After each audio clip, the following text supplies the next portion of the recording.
If you would like to earn CPE credit for listening to the show, visit earmarkcpe.com/FPA.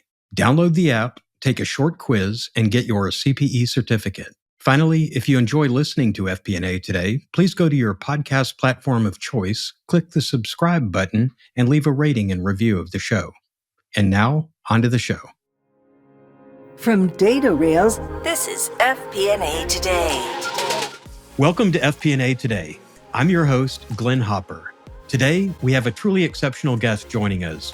Ravikumar Ramanan brings over 3 decades of global experience in finance, consulting, and sales, having held key roles at iconic companies like IBM, where he served as CFO of IBM India. He's not only a seasoned finance leader, but also an accomplished author. His latest book, The CFO Lens, How to Thrive in the Fast-Changing World of Finance, has been widely acclaimed for its practical insights and storytelling approach. In this episode, we'll dive into the strategies, stories, and lessons that Ravikumar has gathered throughout his illustrious career, offering invaluable guidance for finance professionals looking to accelerate their growth and impact. Let's get started. But first, Ravi, I've got to say, I'm so excited to have you on after a previous guest, Christian Wadig. He mentioned you and held up your book in the episode. And then our producer, Jonathan, saw that and he said, I'm going to see if I can get him on the show. So very excited to have you here. Thanks for coming on. Thank you so much for inviting me to this very popular and prestigious platform for the FP&A and the finance community.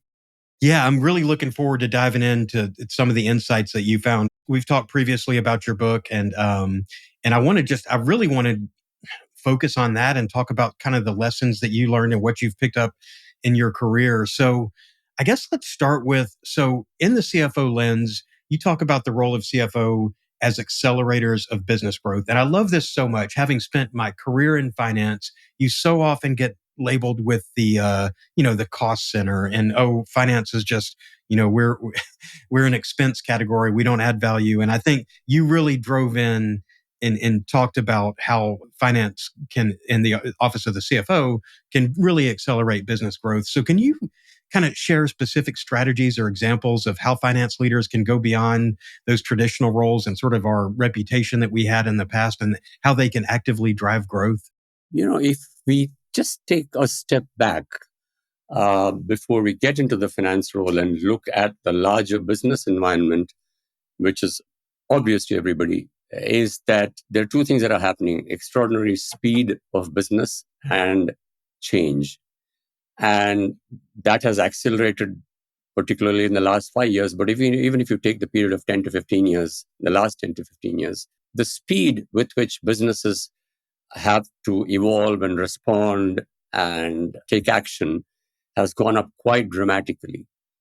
And investor expectations have gone up quite significantly too.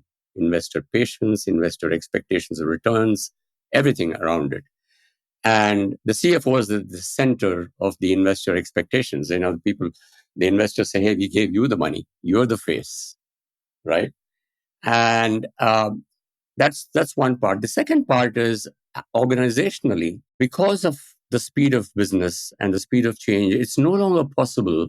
It became no longer possible many years back, and more so now, for sales to be the primary engine of growth in the organization.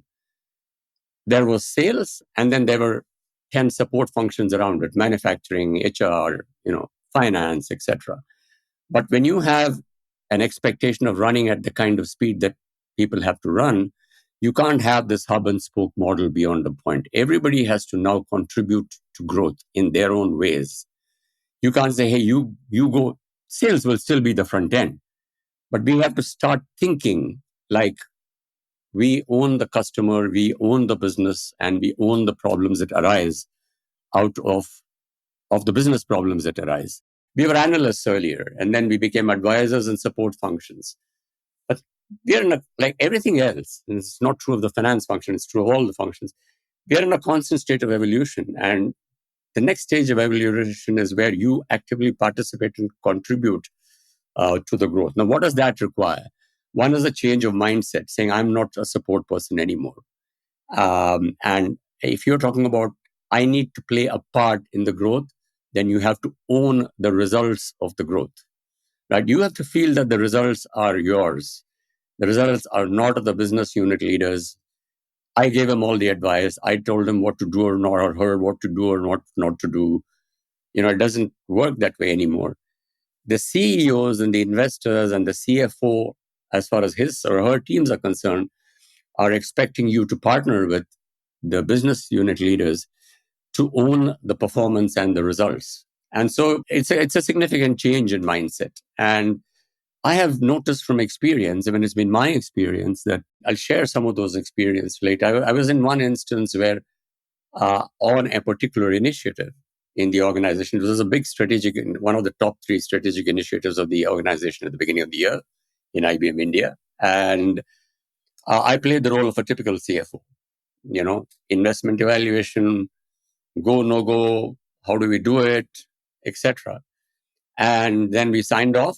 And sometime later, I realized that that's traditional finance.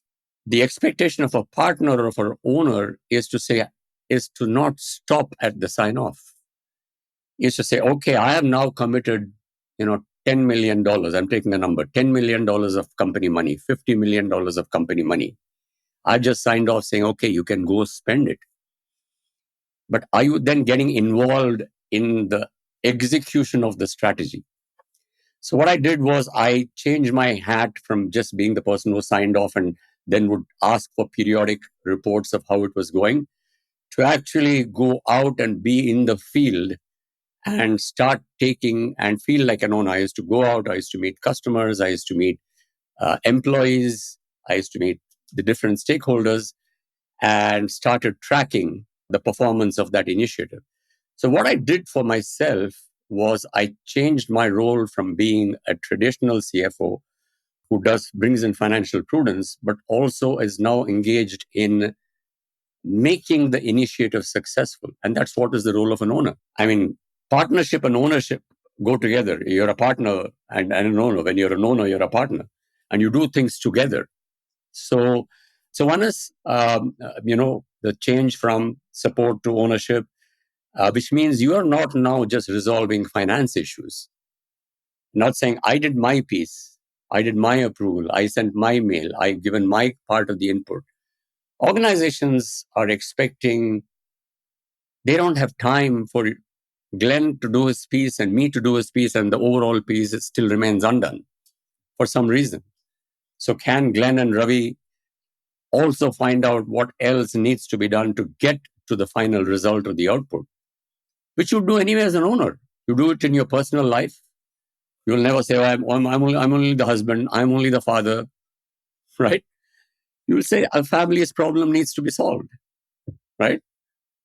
And that's the approach that you take. Okay, now I'm everybody, right? Everybody is everybody. So, so resolving issues is very, very important. Closure of issues, these are some of the things that you do. When you do these things, you become a direct contributor to growth. You start playing the acceleration part. One is the funds, the raising of funds, making funds available, investor relations, all that is now taken for granted as part of the key finance role. It's a very important finance role. The other part is on the day-to-day partnering part, people are probably observing you.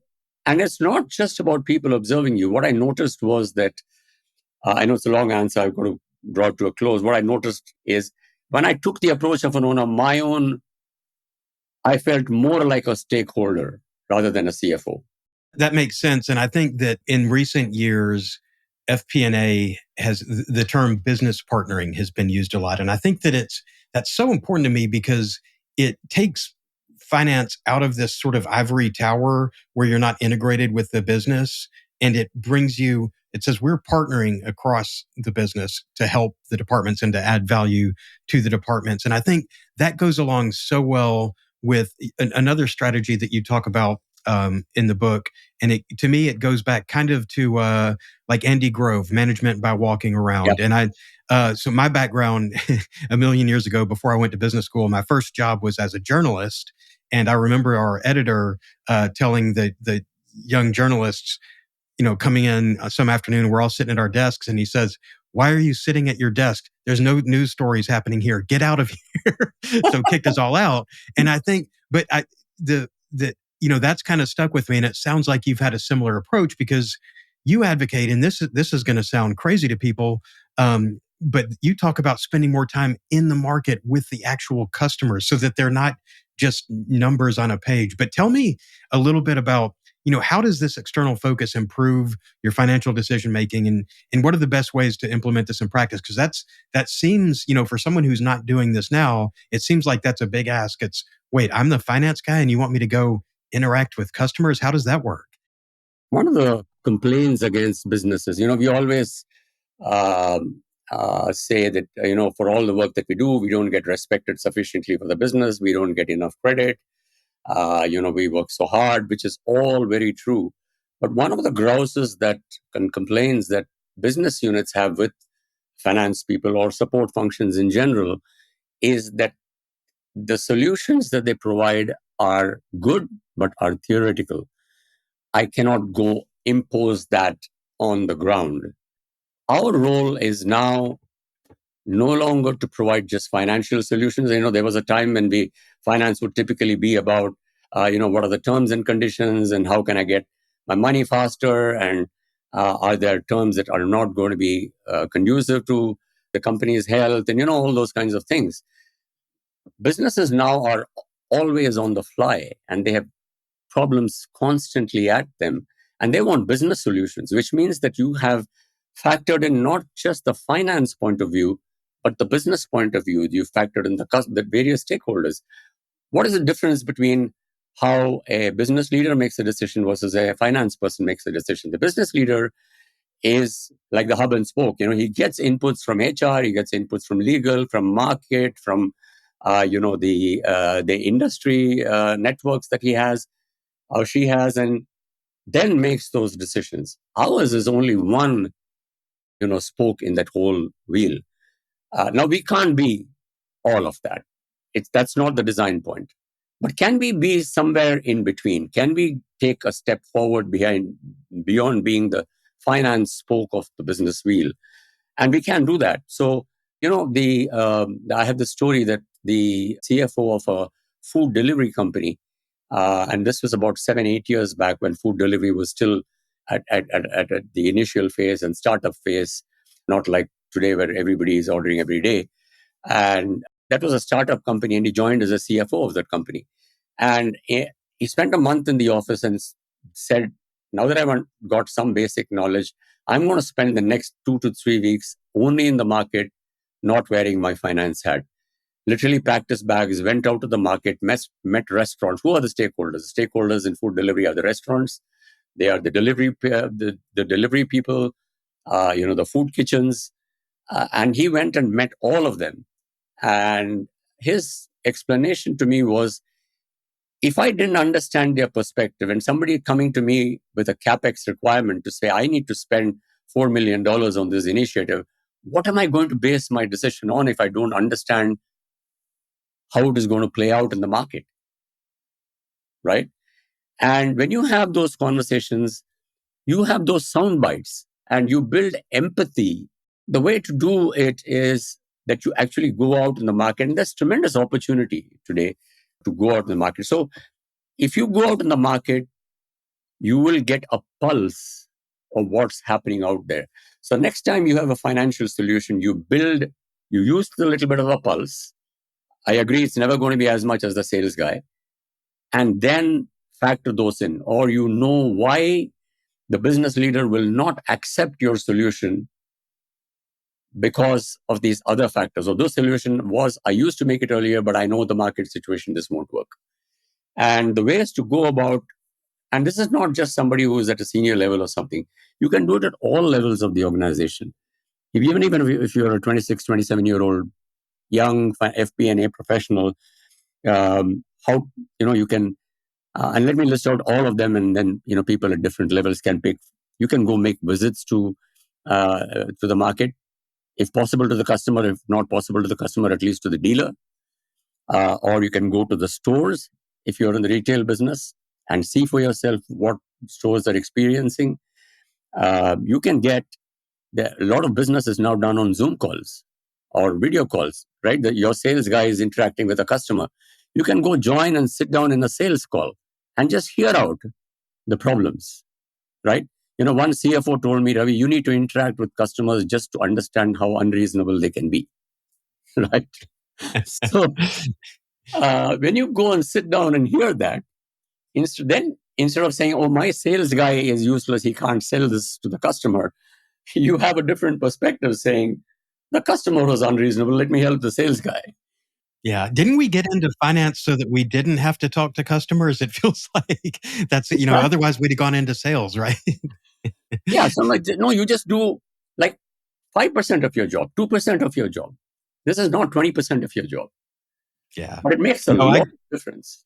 You can, or you have call logs, you have complaint call logs. Go through the call log to find out what customers are complaining about, and you don't have to go through the entire call log. Marketing has call log summaries and analysis for business leaders. Go through marketing reports to understand the market and the customer. So, these are things that people can do at all levels. And then build in those learnings into your work. It's more fun. More than anything else, it's more fun to your work. Yeah, it's because you move on from these are just numbers and looking at a spreadsheet and looking at these reports to know this is the actual widget that we're selling. This is the customer who's receiving it. And it goes with, what I love about the CFO Lens. It's really like a 360 view of the finance operation. And it really gets into how you can be more valuable. And so, you mentioned something in the first question too. So now I'm looking at, if you're the CFO, you're not just signing off on a project and then throwing it over the wall and waiting for the results. And you're not just treating customers like numbers. You're looking at kind of the whole chain of service delivery to your clients and everything. But then I want to go back and get a little more detail because, for finance people, you may think, well, I approve this in the budget. We can kick off the project. They're giving me periodic reports. Great. I'm making sure that we're staying on budget. Isn't my job done here? But you talk about, the finance professionals being involved in the execution phase of different strategies, initiatives, projects. And I'm thinking that seems like a change for people who may be used to just, the kind of the old way of doing it. So how can CFOs ensure they're effectively contributing to the execution side of these initiatives? Organizations, and this is probably well documented globally, CEOs and business leaders will tell you that many strategies are good, they fail in execution. Even the best of strategies fail in execution part. Execution is the key. In fact, there's a very good book on this by the ex-CEO of global CEO of Honeywell, Larry Bossidy, called Execution. It's one of my favorite books. Talks about the importance of execution. But if you take a strategic initiative, we all want to get involved in strategy. In finance, there are these couple of people who get involved in strategy, right? Maybe it's the business unit CFOs and the CFOs, the controllers, or the senior people, or whatever, right? But that is only as is the nature with strategy, only a limited amount of people will always be involved in strategy making or in formulation. But strategy execution is the entire organization, no matter which function you're in, is involved in some part of strategy execution. It could be manufacturing, it could be logistics, it could be, the entire strategy could be about reaching customers much faster to beat competition, in which case logistics has a very big role to play. So every part of the organization, every employee has some part to play in the execution part. And if you're a finance person, if you're a CFO, if you're FP&A, business finance, what are those things?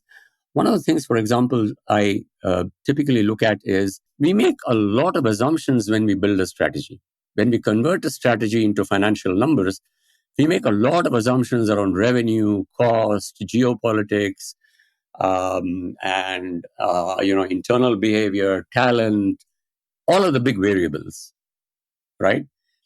And the key is in realizing those assumptions. So the first job in finance is to make sure that all of the key assumptions that were made in any given strategy, and it need not involve a $10 million or a $50 million or $100 million capex. It could just be a strategy that says, okay, in the next 6 months, I'm going to focus on this particular area or build talent in this particular area, is to say, okay, what are the assumptions I made there? And have those assumptions been converted into operational metrics to track them? And are they being tracked? Because one of the problems is that the sponsor of the project of any business unit or the sponsor of any project, when large amounts of money is being spent, have a tendency to bring their own data to meetings and always declare that their initiatives are successful, doing very well. It's just that some other part of the organization is not. The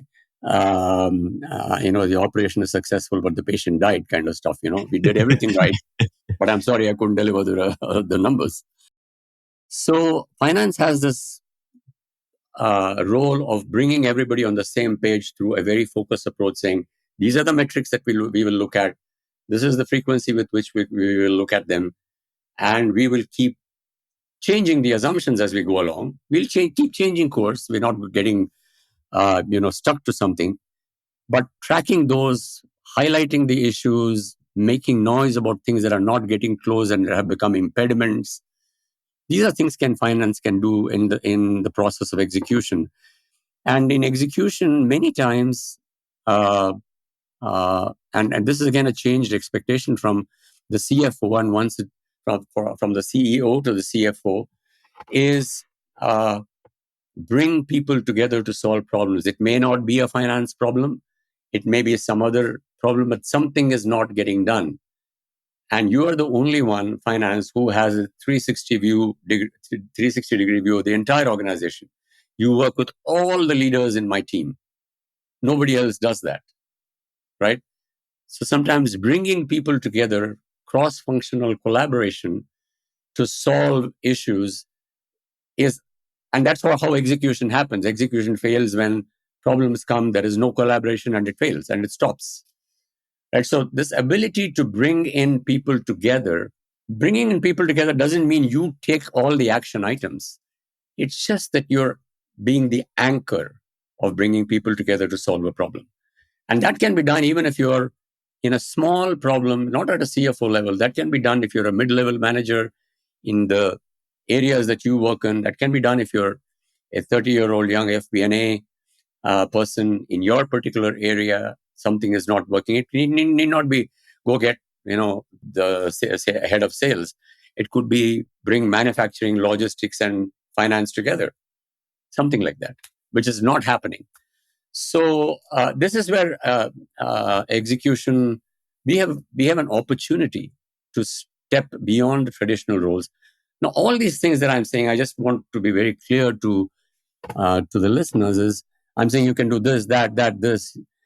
It's not necessary for you to do this in every single problem. It's not possible. Pick one area. Pick one area a quarter. Pick one initiative a quarter. Meet 2 dealers a quarter. Right? Take 2 for cross-functional collaborative assignments in 6 months, in 9 months. You can't get into everything. I mean, you'll be all over the place. But I'm saying there's an opportunity to do those little steps to help execute better. FP&A Today is brought to you by DataRails, the world's #1 FP&A solution. DataRails is the artificial intelligence-powered financial planning and analysis platform built for Excel users. That's right, you can stay in Excel. But instead of facing hell for every budget, month-end close, or forecast, you can enjoy a paradise of data consolidation, advanced visualization, reporting, and AI capabilities. Plus game-changing insights giving you instant answers and your story created in seconds. Find out why more than 1,000 finance teams use DataRails to uncover their company's real story. Don't replace Excel, embrace Excel. Learn more at datarails.com. Everything you're saying and what you talk about in the book really brings me back to, this is giving CFOs and really anyone in finance an idea of being well-rounded. And I think in understanding, and you mentioned empathy before, understanding who, as the CFO or as someone in finance, who your customers are. Yes, there's the business customers, but who the internal customers are. And I'm thinking about, really understanding the business outside of just, this is my forecast, these are my models, these are the budget variances, and just looking at everything in that black and white.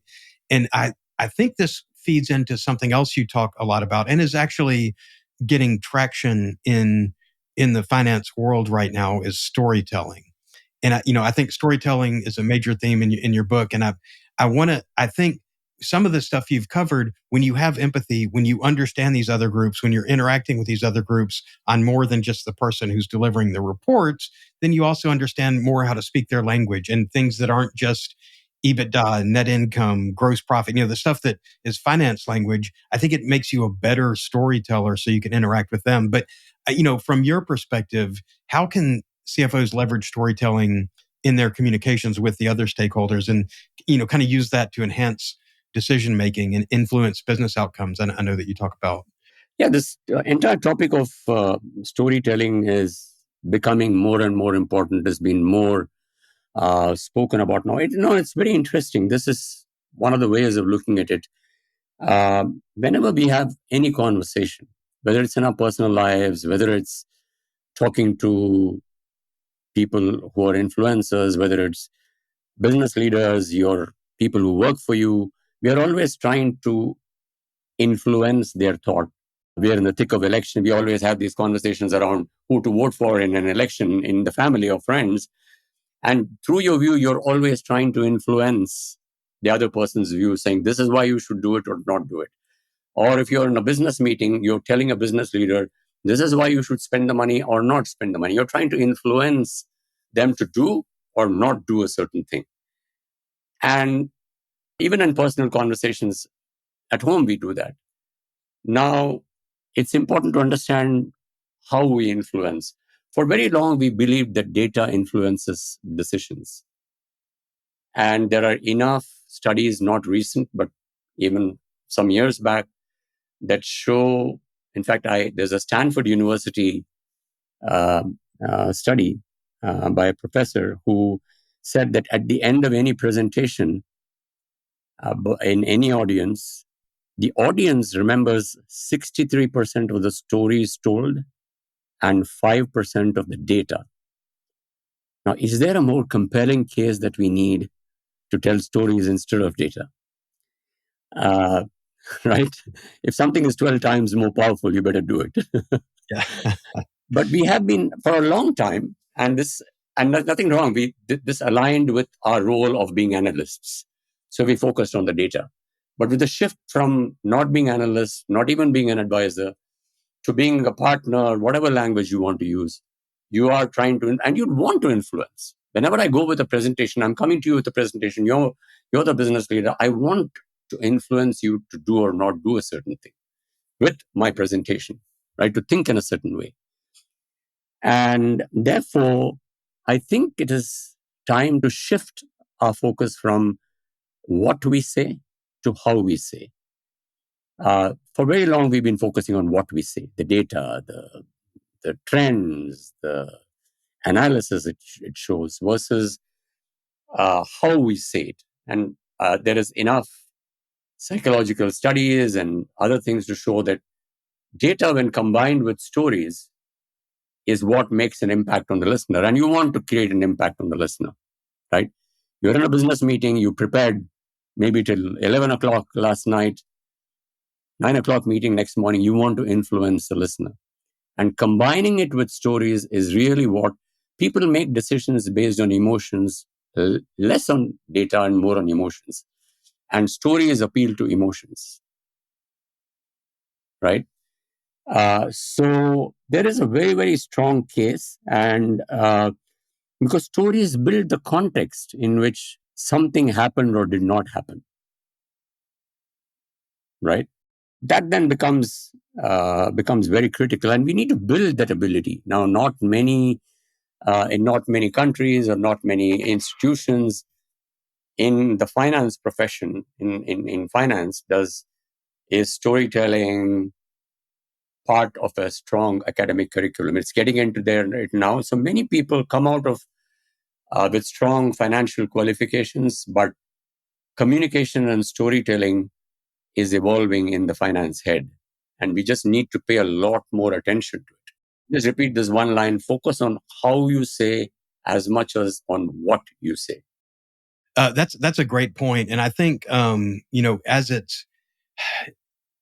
as data people, we think, well, certainly you're influenced by data, but you see it every day. I mean, in an election year, if somebody believes that we're in a recession, they don't care what the economic indicators say and whatever's being reported by the Federal Reserve. They're going on how they feel, and so you can give them all the data you want, but if that's what they feel, it's hard to convince them. And I also think about there's that Maya Angelou quote where people don't remember what you said or what you did; they remember how you make them feel. And us being number guys, that feels like such a stretch to think. Wait a minute, so I came into finance because I love the numbers. I love building these models. I love doing the cool things. Now you're telling me I've got to also sell to people. So it expands the challenges. But if you're going to move beyond just being the bean counter and the report person, you've got to be able to add that value and show where you're adding the value and convince people of what you've learned from the data, what you're taking with your expertise. Yeah, can I just add one more point to that? We often think we don't have enough stories. Life is full of stories.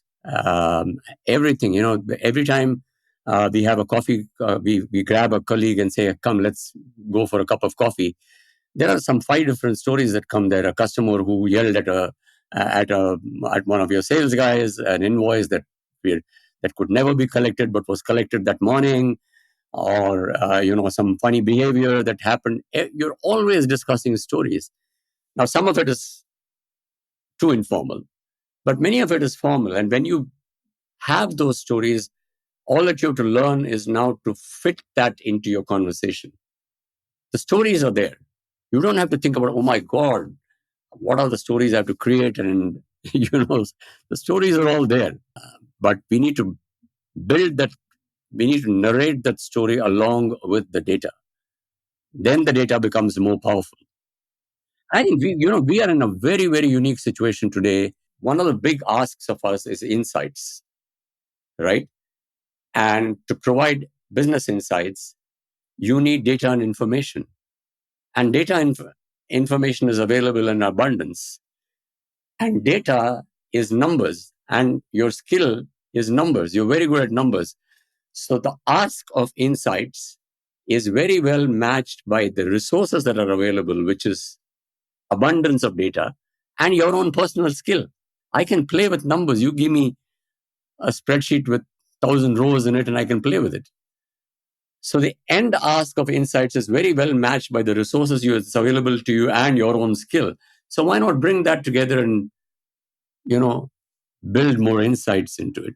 It's the old quote, lies, damn lies, and statistics. If you're a skilled statistician, you can make the numbers say pretty much whatever you want. You can, not without even changing the numbers, just changing what you're reporting on. And that's a big thing in business intelligence too. And obviously you don't want to, misrepresent numbers in any case, but if you're informed by the data, and then, you're trying to convince people of it, you can, it's sort of the editorial move in newspapers where this is where we're going to focus that lens, and this is what we're going to highlight to drive the business value. These are my insights. So my expertise is not just building models, entering data. It is in interpreting the numbers, giving feedback and input, and being able to communicate that and get people bought into it, right?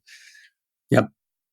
The other thing with storytelling, I love talking to finance people who also are authors, because I think it maybe at first blush, it doesn't seem like that makes sense, it seems like right brain, left brain, but going from numbers to writing. But to your point, we're not just reporting numbers, we're telling stories around it. And I think in your book, I love that you didn't just rely on your own experience. You reached out to, I think it was 8 different CFOs and got their inputs as well. And I think that that's so important, because obviously you have a lot of experience doing what you do, but actually reaching out to others and getting their insights. Tell me a little bit about, some stuff that as long as you have worked in finance, maybe something that was surprising or insightful that you were surprised to hear, or maybe even that challenged some of the stuff that you thought before talking to these other CFOs?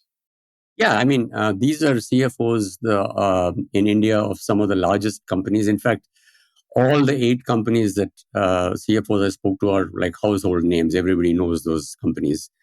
Very successful companies. And I also wanted a cross-industry flavor because people think finance is finance, but when you manage finance of a retail store, it's different from a petroleum company, right? The kind of decisions that you would make. So I got different perspectives of that. But what I wanted, and the interesting part was, the storytelling part. They gave me a lot of stories to talk about.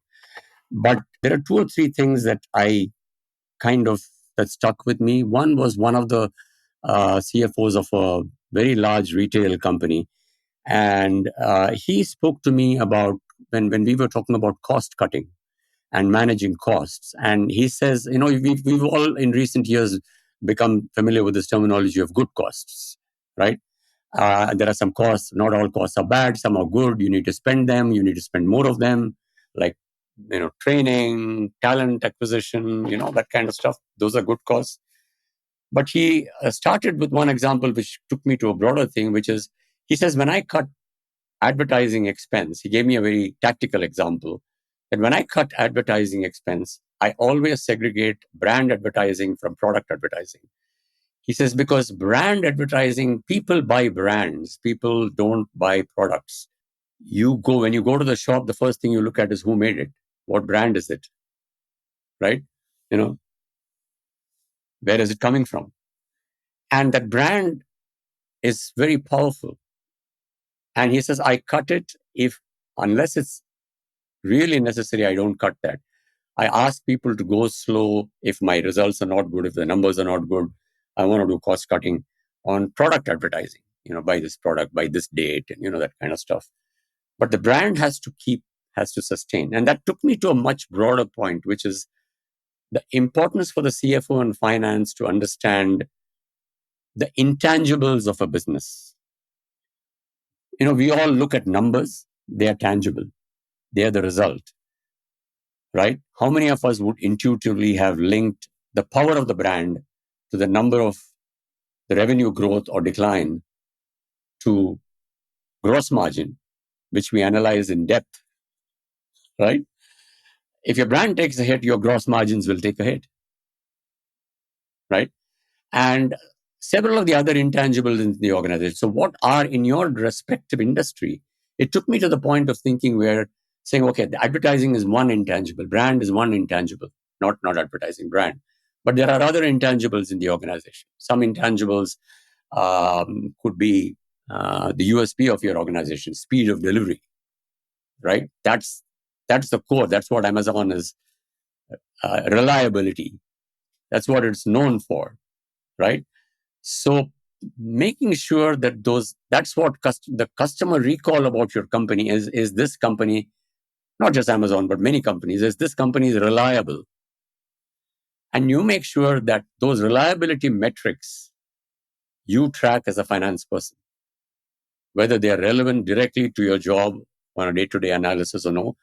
Because if the reliability goes away, as is happening now with one of the companies, I just read an article yesterday, is that if some of those intangibles go away, it immediately hurts business performance. But we don't see it. So it taught me to think of that perspective when I look at numbers, when I look at the root cause of why something happened or did not happen. Because ultimately, you want to find out when something did not happen, saying, hey, what's the real reason? We all want to say, oh, that guy, the head of sales, he's not good, just change him. That's the easiest answer. The finance guy, he's not providing me analysis, change him. That's not the root cause. God, it's funny, while you were saying that, I was picturing like sort of the old school CFO approach of, we have value for the brand. Look on the balance sheet. It's right here. It's goodwill. That's the value of the brand. It doesn't go over to to the income statement. It's all right there. But point well taken, and that is something to think about. And again, goes back to that sort of well-rounded, holistic view of of the I just got, company and the function. Glenn, I don't know, I'm maybe guilty of running over on time. There's one interesting observation which an HR coach told me in the process of writing the book, which is that I was talking to her about, your perception of finance people versus other people. And she told me that the world of today is one of ambiguity. Lots of decisions are made in a state of ambiguity because there's just so much of uncertainty around us. And we need to learn to be more comfortable with ambiguity in making decisions. Whereas finance people are typically trained for everything to tie up. My books need to tie up, my percentages need to align, my graphs need to show the right things. We are more about precision. Our mindset, financial integrity of numbers, they need to be accurate. I am responsible to the investors for that. Nothing wrong with that. But that's one hat. But when you're in the decision-making hat, when you switch over from financial integrity to decision-making, you need to remember that everything may not ideally tie up and add up on day one for you. Don't look for that. If it's there, fine. But if it's not there, don't dismiss it and say, come after 1 week. Go along with the ambiguity. And I thought that was a very simple way of, classifying finance people. And I used to think like that. I mean, I'm as guilty as what she called finance people about. But that I Yeah. thought was quite interesting. Well, it's funny. You can't almost close the books every month. You have to close the books. You can't, so I get it. And there is sort of that satisfaction of the ticking and tying and the trial balance all matches up and all the, everything is like, okay, this is done. It all matches, move on. There's no ambiguity. So it's an ask. Now we have to be able to tell stories. We have to be able to thrive in a world of ambiguity and not have all of our answers in black and white. It's it's a challenge, but it's as we evolve to add more value to the business, this is the world that we've got to live in, right? Yep. You talked about good costs, and that's an interesting thing because it's, I think of the old school CFO, the CFO, as we used to call him, where, just everything is about, the dollars and cents and what's budgeted and meeting budget and all that. And when you talk about good costs, the other side of that is good revenue. And I think that for a long time, especially through COVID and for a number of years, it was just grow the top line. All revenue is good revenue. And you make the point that it's not just growth, it's the quality of growth.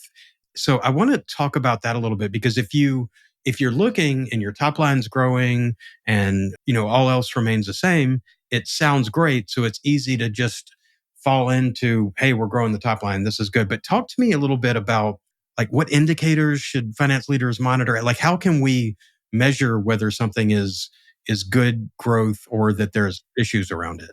I read an interesting story about, how the idea of forming Netflix came to its founders, what triggered it.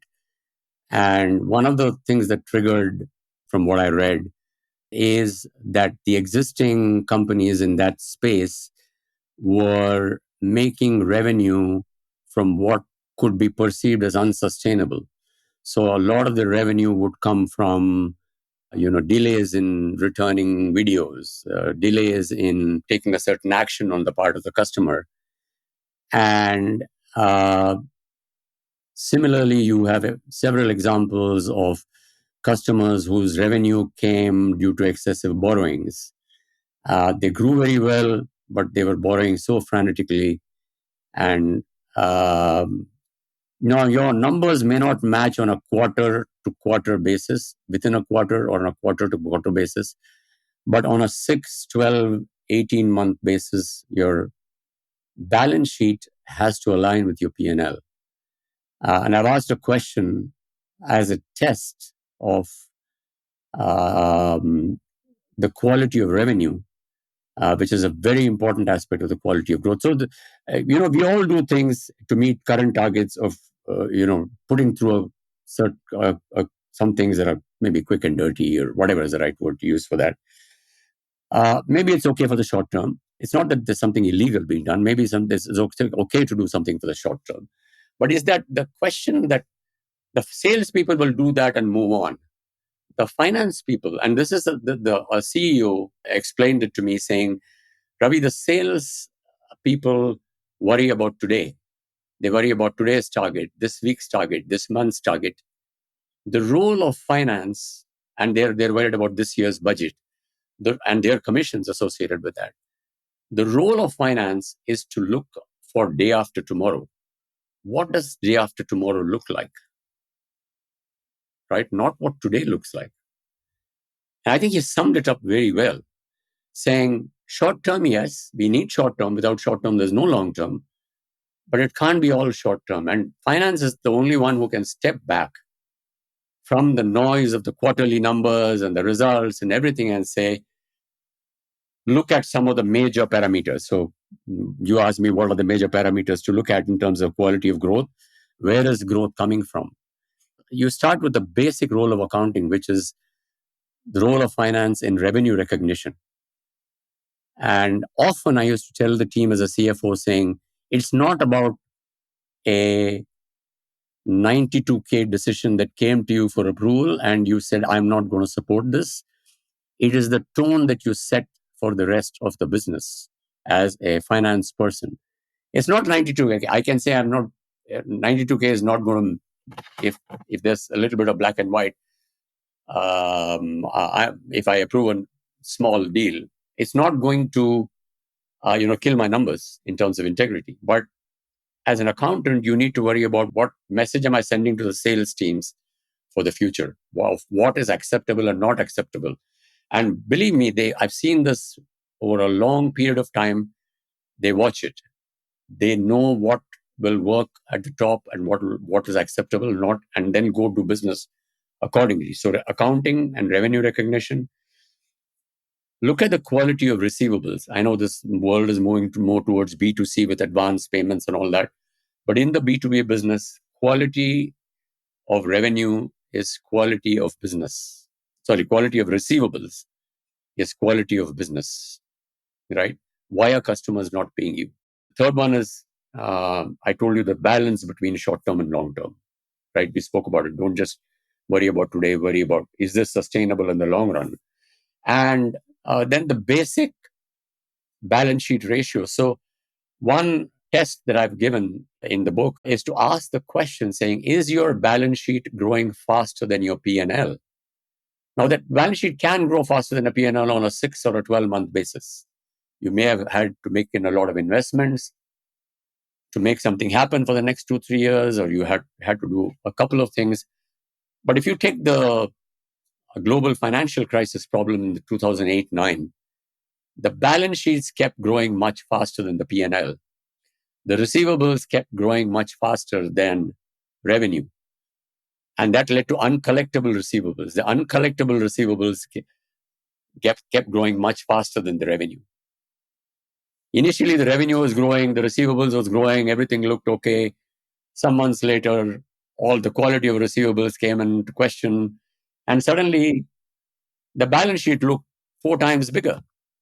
And you had to write off all of that. Right? So is your balance sheet growing faster than your P&L on an 8-12 quarter basis? Right? That's another indication of quality of revenue. So, and in the modern world, one last point is customer retention. Look at customer retention numbers.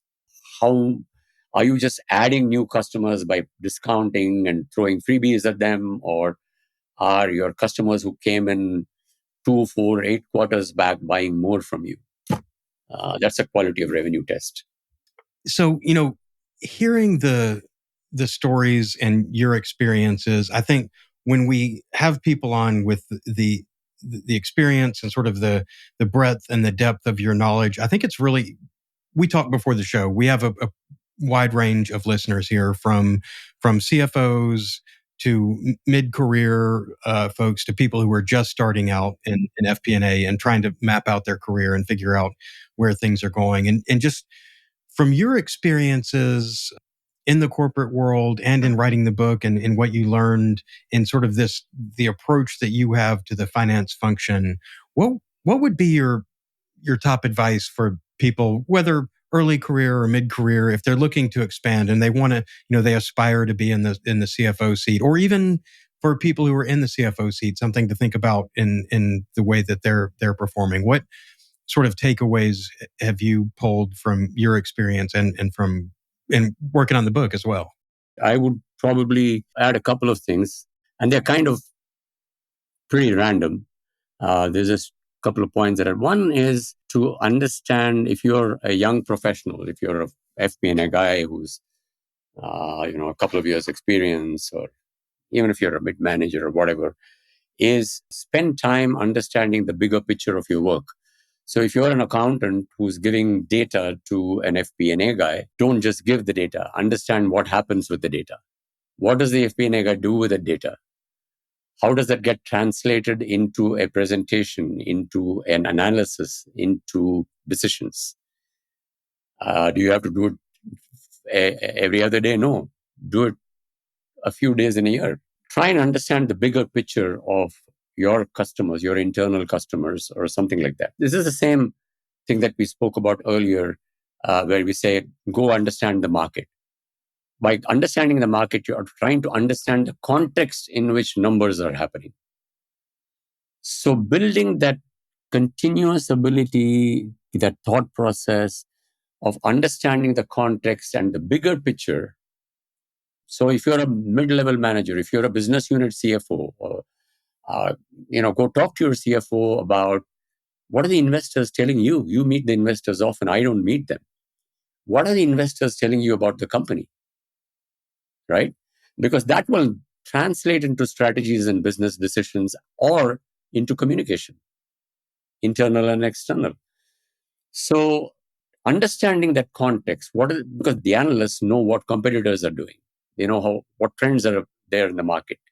All that information will be useful to you. So that's one. Second one is, I think, very generically speaking, future, if I think of myself, and if I think of all of us in the finance community, because of the extent of change that is happening, whether you're 28 or 48 or whatever, because the extent of change and the desired response time, our ability to manage change and our ability to adapt to change is going to be a very critical factor in our success. People used to talk about IQ, then it became EQ. Now it's about adaptability quotient, adaptability in terms of digital quotient, adaptability in terms of, thinking differently from what you were doing yesterday. So, and that's not easy because change is constantly happening. So when I go talk to CFOs and organizations, I tell them, saying, get your people training in change management, right? Whether they are creating change, implementing change, or at the receiving end of change, it doesn't matter. They're all part of change. You're in some part of that cycle. That will be very important in terms of both success as a professional and mental health. Yeah. And I think it goes along with what you were saying earlier about ambiguity. It's the world is not all black and white. We want to match it up as well as we can. We have to close our books and have them tie at the end of the month. But there's the model of the world that we're representing, and then there's the world itself. And so being able, especially with tech and AI and everything advancing so much right now, you can't just say, you can't be rigid in your approach to how you do things and to what technologies you're going to use and to how you interact with the rest of the company and what you're going to present, what you believe. So I think that is very good advice, probably not just for finance, but for anyone in the working world right now, right? Since we're talking about finance professionals across the board, and many of this was equally applicable to me when I was the CFO, is I've often had people come and tell me that, oh, you can do it at your level, but I can't do it at mine. You're asking me to do this, but I can't do it at my level. And that is true. There is some truth in it. So if I said, they're saying, okay, you can go as a CFO and go meet a customer or go meet a large dealer, they're not going to meet us, right? So the answer to that is partly true. Yes, that's true. But is there somebody else at your level, relevant to your level, that you can still engage in? Don't just say, I'm not going to engage because I'm not senior enough to do that. Or I'm not senior enough to solve that problem. But at your level, can you bring people together to solve the problem? You may not have the solution. You may not be powerful enough to write a policy, but can you bring people together to write the policy? So find out what is at your level that you can do to make something happen or to go beyond what you're doing, rather than saying, well, that's only for senior people. And many of us are guilty of that, of saying that in life. But I found that sometimes you hear it from the team more often than you'd like to. So Yeah. And I think, that's true leadership rather than feeling like or coming across as the victim where everything rolls down to you. It's like, well, I may not be able to create a policy, but this is something that's happening. I know it's wrong. I can actually affect change at this level. So I'm going to do that. If you are a problem solver, that is a big part of leadership in general. So I think that's no, great that's advice. that particular problem, that particular point, problem solver is probably, and I missed it and I'm glad you brought it up, is probably the key word that people must remember throughout their careers. Organizations want problem solvers, period. End of discussion. We can keep everything away. If you are the problem solver, so I often give this example saying you're living in a community of 500 houses in an apartment complex. There's some problem that arises. Suddenly there's some problem with electricity or with some traffic situation or something. Somebody in the apartment complex takes leadership. He may not be the chairman of the building, but that person has decided saying, hey, I'm going to own this and get it done. And we all love him. Right. Because he's a problem solver. We never went by the title. We never went by the saying, he's the chairman of the building association, right? He was just the guy who solved a problem. I'd love to hear, what's something that maybe not many people know about you, something they couldn't find from just Googling you, or some hobby or interest you have outside of your obviously very busy writing career and all that. Yeah, so I do the usual things of hobbies in terms of that everybody does in terms of travel, music, and all that. And if you want a little fun fact, I can hum and sing a bit. It gets even better if you gave me a soap and a towel. So, so I can do a little bit of that.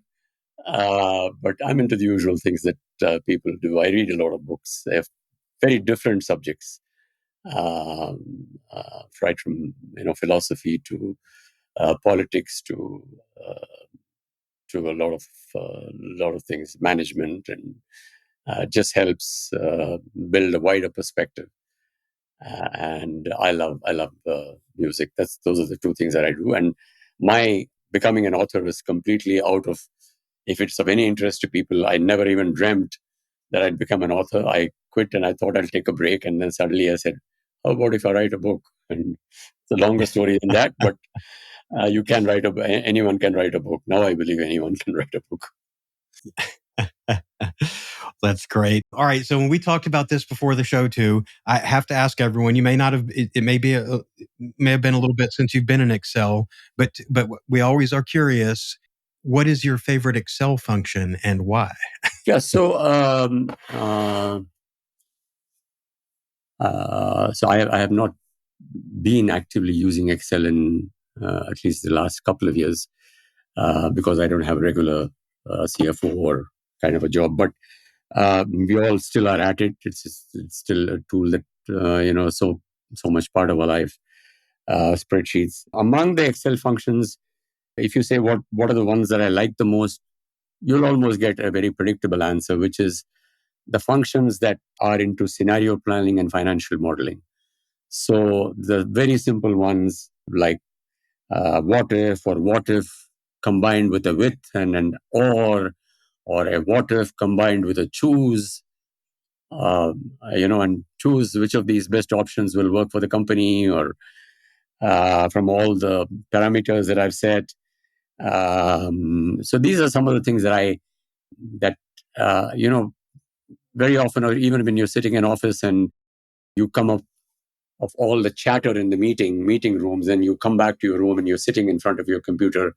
The one that you want to play around with is, there are 2 or 3 ideas that were thrown around in the meeting. What if that happens, and what does that do to your base plan, right? The scenario. What scenario does it throw up? So I used to just quickly have a kind of a template and, do this and see, literally, you don't have to make a decision at that point in time, but you will see ideas. Some ideas you in the meeting you would have thought were useless. Some ideas you would have thought were great, but the moment you do this little playing around with scenario plannings and what ifs, you get a quantified a number which finance guys understand, is good or bad. So Yep. I used to like to play around with that in office. Excellent. So I guess last question, and we'll put this in the show notes too. But where can people find your book, CFO Lens? And if anybody wanted to get in touch with you to hear more, what's the best way for people to reach out to you? Yeah, so people can reach out to me on LinkedIn, and I go by the name Ravikumar Ramanan. That's my full name. And my book, The CFO Lens, is available on Amazon platforms across the world. You can be in any part and you can buy them.